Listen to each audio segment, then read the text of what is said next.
berdoa menurut agama dan keyakinannya masing-masing. Berdoa mulai. Doa selesai. Ibu absensi dulu ya. Pada saat absensi, Ibu memanggil nama kalian dan menyebutkan macam-macam virus ya. Ya, Bu. Ya. Sudah siap anak-anak? Ya. Siap. Lilis, HIV. Safia, TBC. Tio, COVID-19. Yunita, Influenza. Sesanti, Hepatitis.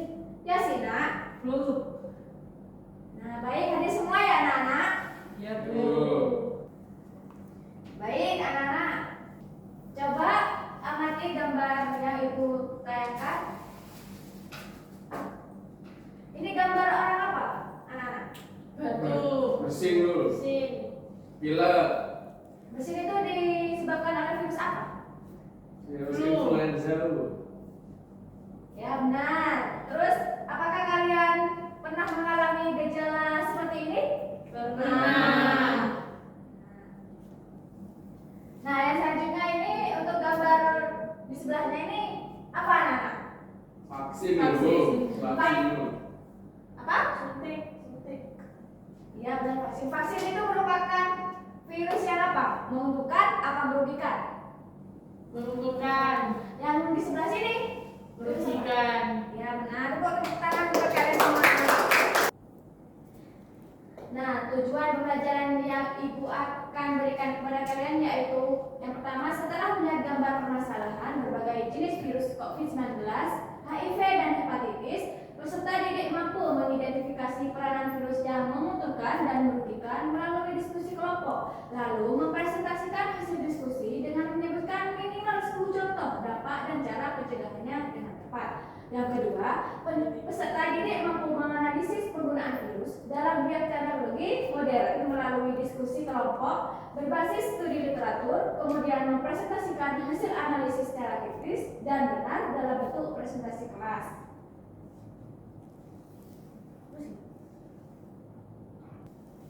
Untuk model pembelajaran yang Ibu terapkan pada pembelajaran pada pagi hari ini yaitu discovery learning. Untuk metode pembelajarannya yaitu individu, diskusi dan presentasi. Yang selanjutnya yaitu metode pendekatannya yaitu deep learning. Untuk penilaiannya yaitu individu dan kelompok. Yang kedua mengerjakan LKPD dan ketiga presentasi, yang terakhir post test.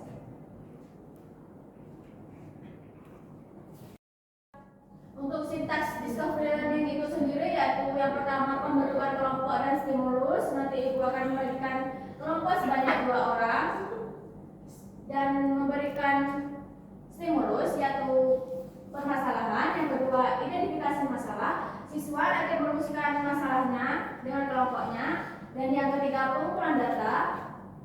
Anak-anak bisa mencari referensi dari sumber belajar yaitu video, artikel, dan lain-lain. Yang keempat yaitu pengolahan data. Nanti hasil diskusi kalian dituangkan dalam bentuk PPT, mind mapping, dan resu. Yang kelima yaitu pembuktian.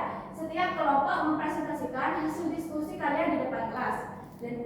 Dan yang keenam yaitu menarik kesimpulan, yaitu siswa nanti bisa menarik kesimpulan dari pembelajaran pada pagi hari ini. Sebelum memasuki sitar yang pertama nih, agar anak-anak bisa lebih semangat, kita SBK terlebih dahulu. Ayo berdiri anak-anak. Ibu kasih contoh ya dulu ya. Ya, Bu. Di sini senang, di sana senang, di mana-mana hatiku senang. Di sini senang, di sana senang, belajar virus itu menyenangkan. La la la la la la la la la la la la la la la la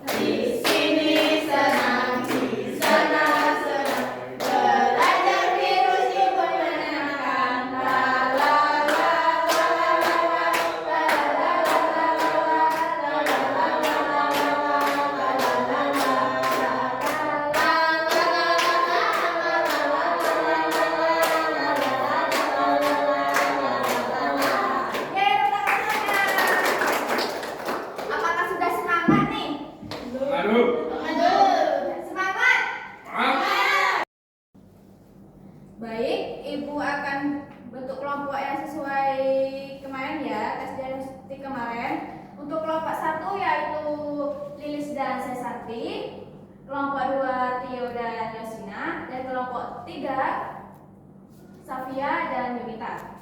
Boleh pindah tempat? Ini Yosi. Tuh.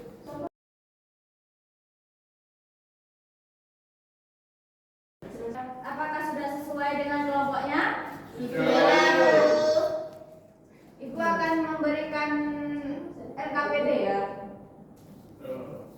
Kelompok 1, kelompok 2, kelompok 3.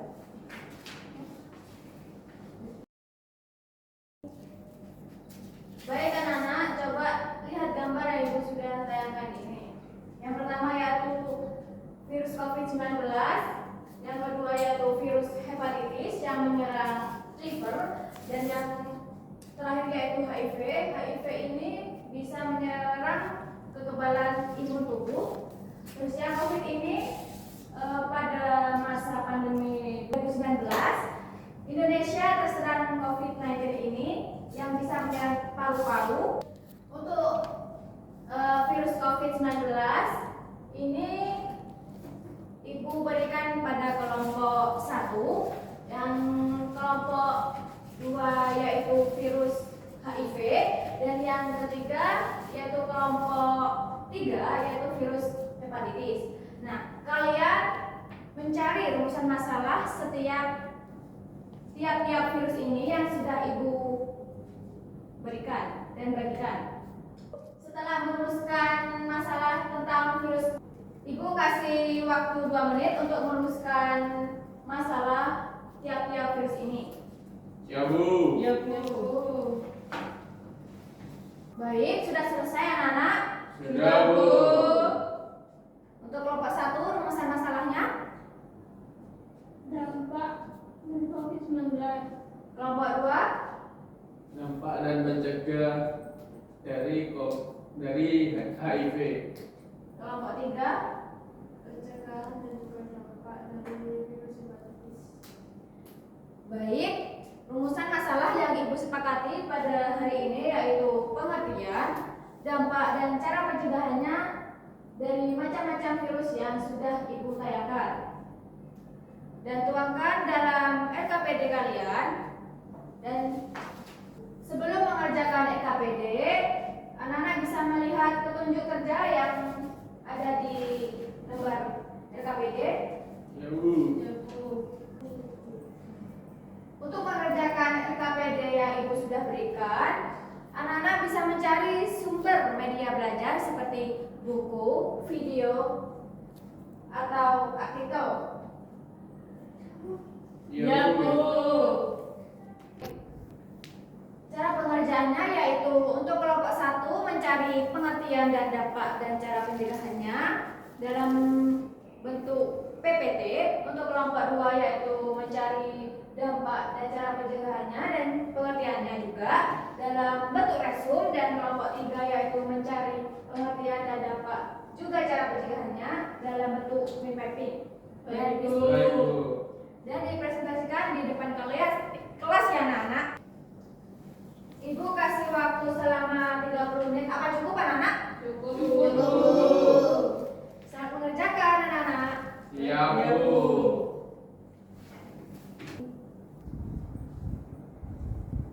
Gimana? Apakah ada kesulitan dalam mengerjakan? Nanti ini dikerjakan, kalian bisa mencari dampak dan cara pencegahannya. Terus kalian bisa menemukan dalam PPT ya anak-anak ya. Nanti bisa dicari dari sumber literatur. Untuk kelompok 2, apakah ada kesulitan dalam mengerjakan? Ya Bu, ini bebas ya Bu ya. Mau pakai sumber referensi yang mana? Iya, bebas. Pokoknya dari jurnal, buku, review. Oke, siap. Mbak Yosi tolong berkelompok ya. Untuk kelompok 3, apakah ada kesulitan? Tidak Bu. Yang Ini ditulis semuanya Bu, dampak-dampaknya. Iya, dalam dituangkan dalam bentuk 3.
hasil diskusi kita tentang virus hepatitis.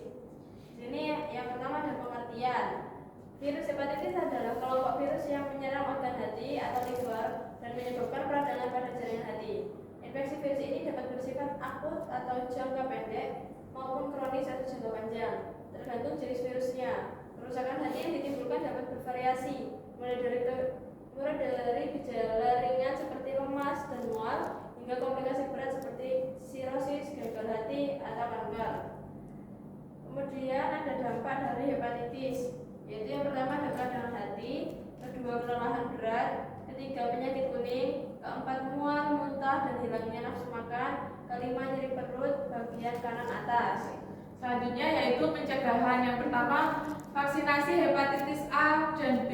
Yang kedua, mencuci tangan dengan sabun. Yang ketiga, menjaga kebersihan lingkungan dan sanitasi. Yang keempat, mengonsumsi makanan yang bersih dan matang sempurna. Dan yang terakhir, hindari berbagai barang pribadi. Mungkin dari kelompok lain ada yang ingin. Apakah ada yang ditanyakan, anak-anak? Enggak ada, Bu. Bisa ditutup? Mungkin itu saja presentasi dari kelompok kami. Kurang lebihnya mohon maaf. Wassalamualaikum warahmatullahi wabarakatuh. Waalaikumsalam warahmatullahi wabarakatuh. Untuk yang selanjutnya, yang maju, kelompok. Nama saya Bu. Ya, Mas Tio dan kelompoknya, silakan maju. Ya. Oke, assalamualaikum warahmatullahi wabarakatuh. Waalaikumsalam warahmatullahi wabarakatuh. Di sini kelompok kami akan menjelaskan mengenai HIV. Nah, dampak dari HIV ini yaitu kerusakan sistem kekebalan tubuh yang parah. Nah, HIV ini tuh menyerang sel-sel kekebalan, terutama sel CD4, membuat tubuh rentan terhadap infeksi yang seharusnya bisa dilawan.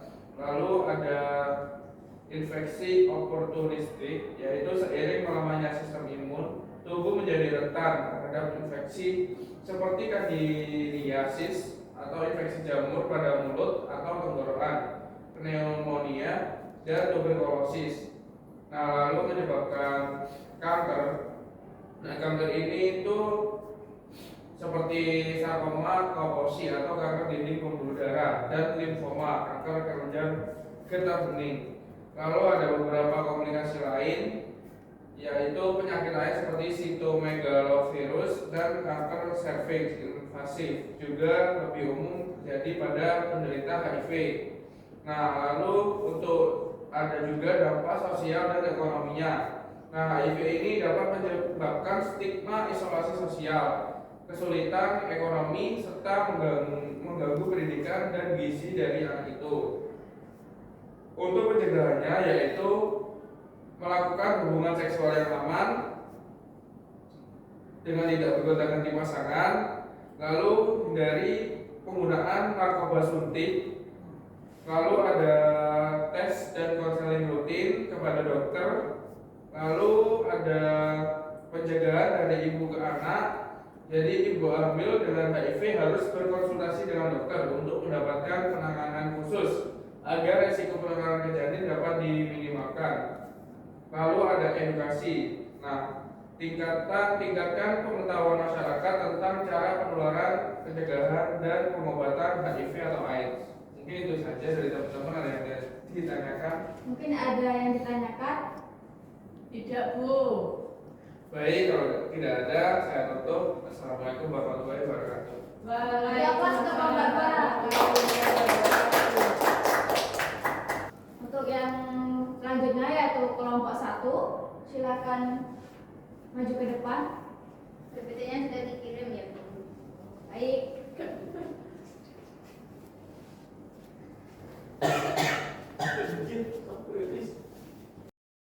Assalamualaikum warahmatullahi wabarakatuh. Waalaikumsalam warahmatullahi wabarakatuh. Kami dari kelompok 1 akan mempresentasikan hasil diskusi kami tentang COVID-19.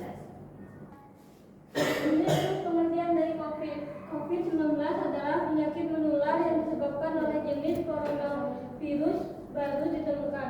Ini merupakan virus baru dan penyakit yang tidak dikenal sebelum terjadi wabah di Wuhan, Tiongkok, bulan Desember 2019. COVID-19 adalah singkatan dari Coronavirus Disease 2019. Penyakit ini kemudian berkembang menjadi pandemi global karena penyebarannya yang sangat cepat antar manusia dan munculnya kasus di hampir seluruh negara di dunia.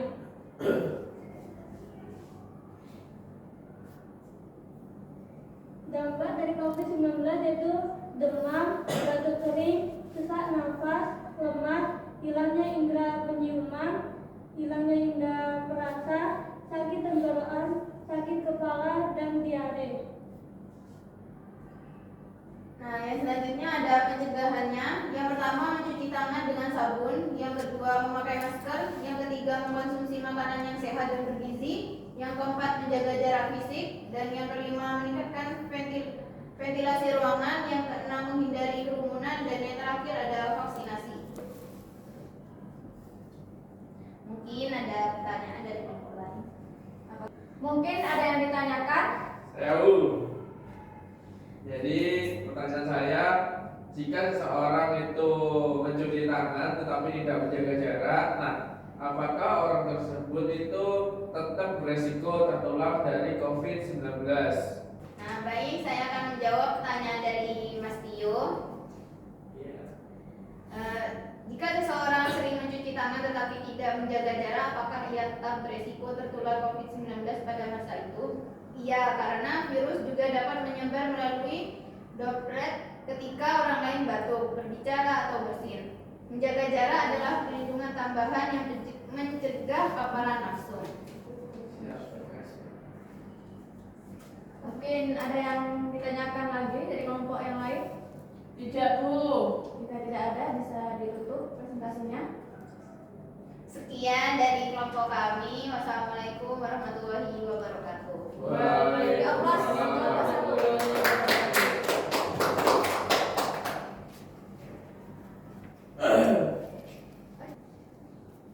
di sini Ibu akan menjelaskan ulang terkait virus COVID-19.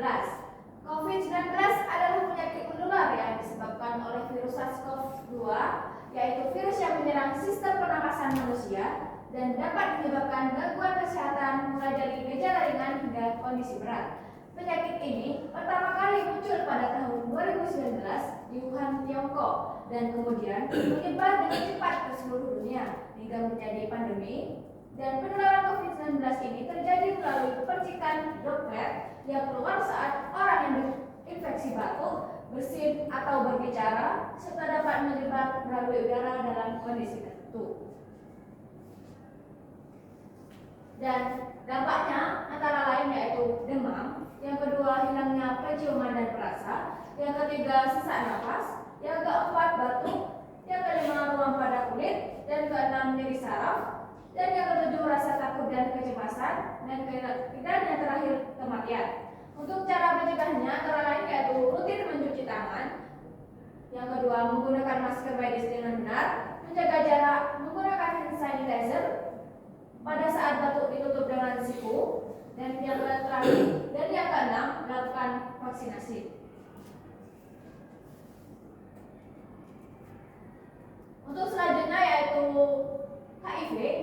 HIV adalah virus yang menyerang dan merusak sistem kekebalan tubuh manusia, terutama sel darah putih jenis CD4, sehingga kemampuan tubuh untuk melawan infeksi dan penyakit menjadi lemah. Jika tidak ditangani, infeksi HIV ini dapat berkembang menjadi tahap lanjut yang disebut AIDS. HIV adalah singkatan dari Human Immunodeficiency Virus. HIV ini menginfeksi dan menghancurkan sel-sel sistem kekebalan tubuh, sehingga sulit melawan penyakit ini. Ketika HIV telah melemahkan sistem kekebalan tubuh, hal ini dapat menyebabkan sindrom imunodefisiensi yang disebut AIDS.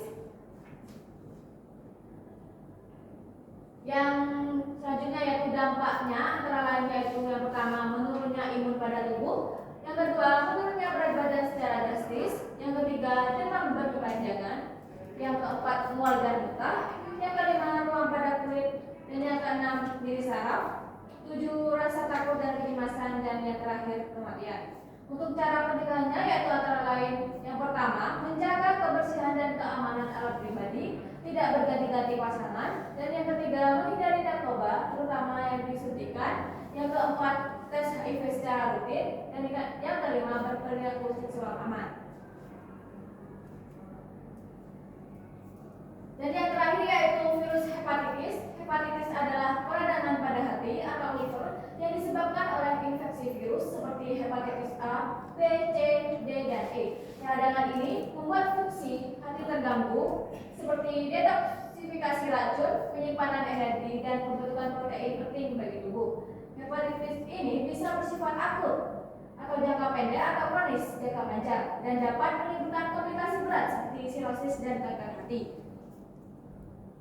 Untuk dampaknya yang pertama yaitu kanker hati, yang kedua penyakit kuning, ketiga gagal hati, empat mual dan muntah, yang kelima nyeri perut bagian kanan, yang keenam nyeri sendi, yang ketujuh warna urin lebih pekat, delapan berat badan menurun, dan yang terakhir tidak nafsu makan. Untuk cara pencegahannya antara lain melakukan vaksinasi hepatitis A dan B, yang kedua mengkonsumsi makanan yang sehat dan bergizi, yang ketiga menjaga kebersihan lingkungan. Apakah anak-anak bisa menyimpulkan materi pada pagi hari ini? Bisa. Ya, baik untuk Mas Tio. Saya Baik, Mas Tio. Jadi hari ini kita mempelajari mengenai beberapa virus, yaitu ada virus HIV, virus hepatitis, virus COVID-19. Nah, masing-masing ini itu memiliki dampak yang serius dari tubuh kita. Nah, pastinya dengan pencegahan ini itu kita akan lebih berhati-hati mengenai dampak dari virus ini. Baik, terima kasih Mas Tio. Tepuk tangan untuk Mas Tio, anak-anak. Ibu akan memulai SBY lagi, anak-anak. Coba berdiri. Biasanya kalau semut kecil, kalau gajah besar. Nah, ibu balik kalau semut kecil, gajah besar. Ayo coba anak-anak. Semut Kecil. besar. Ayo. Semut kecil, gajah besar. Semut kecil, gajah besar. Semut kecil, gajah besar. Nah, di sini ibu akan memberikan poster. Silakan scan pakai HP kalian, anak. Di situ ada soal-soal untuk mengukur kemampuan kalian. Siap.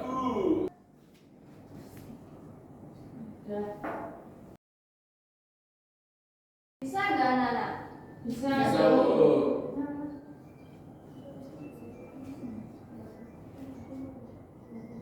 Benar 7. Gimana bisa? Bisa, Bu. Udah selesai, Bu.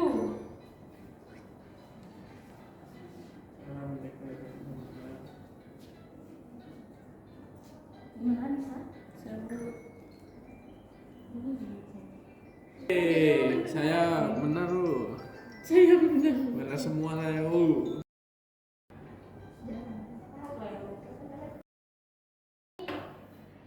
Untuk nilai yang paling tinggi yaitu Tio. Tepuk tangan untuk Mas Tio. Perasaan kalian setelah mengikuti pembelajaran pada pagi hari ini?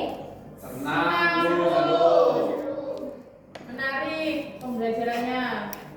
Ada gamenya juga. Baik, terima kasih. Tetap semangat ya anak-anak. Ya, Bu. Materi yang selanjutnya yaitu akan pelajari materi bakteri. Sebelum ibu tutup, alangkah baiknya kita membaca hamdalah bersama-sama. Alhamdulillahirabbil alamin. Wassalamualaikum warahmatullahi wabarakatuh. Wah.